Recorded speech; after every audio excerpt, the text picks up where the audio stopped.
Dictation start होगी 3 second में। Start. महोदय, स्पष्ट है कि जनता का स्तर सभी जगह एक जैसा नहीं है। हमारे यहाँ स्वतंत्र पार्टी के कई सदस्यों का चुनाव बिहार के ऐसे क्षेत्रों में हुआ है जहां वे कभी गए ही नहीं। वे वहां की जनता की भाषा ही नहीं जानते। वे उन क्षेत्रों के बारे में कुछ भी नहीं जानते, लेकिन फिर भी वहां से वे चुने गए क्योंकि लोग आर्थिक दृष्टि से पिछड़े हुए हैं तथा अन्य भागों के निवासियों की अपेक्षा उनमें कम राजनीतिक चेतना है। प्रत्येक देश में विकास के अलग अलग स्तर हुआ करते हैं। मैं एक और उदाहरण दूं। 1950 में मैं पूर्वोत्तर सीमांत प्रदेश में एक जगह गई जहां के लोगों ने जो पहला पहिया अपने जीवन में देखा वह हमारे डकोटा जहाज का पहिया था।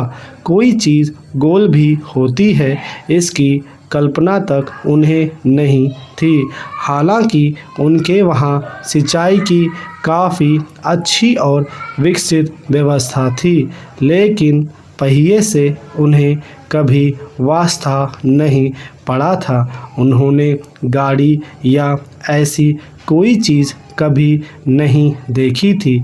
यह 1950 की बात है, लेकिन आज उनके पास जीपें हैं, पर आप यह नहीं कह सकते कि वे लोग राजनीतिक चेतना की दृष्टि से उतने ही विकसित हैं जितने दिल्ली या बम्बई या बिहार और उत्तर प्रदेश के लोग हैं। इसलिए जब आप भारत के बारे में सोच विचार करें तो पृष्ठभूमि में आपको यह सब रखना होगा।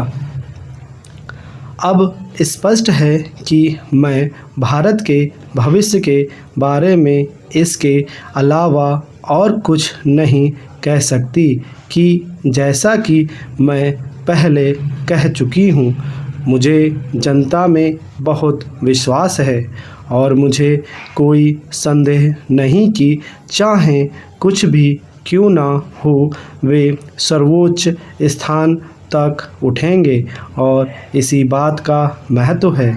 मेरे और मेरे दल के कुछ प्रमुख कर्णधारों के बीच एक मतभेद यह था कि शुरू में ही प्रधानमंत्री बनने के समय ही मैंने बम्बई में एक भाषण दिया जिसमें मैंने कहा कि कांग्रेस से मुझे बहुत लगाव है क्योंकि कुछ लोग उसमें 15 वर्ष की आयु में शामिल हुए, कुछ 20 वर्ष की आयु में और कुछ अन्य 40 या 50 वर्ष की आयु में। लेकिन मेरा तो जन्म ही कांग्रेस में हुआ।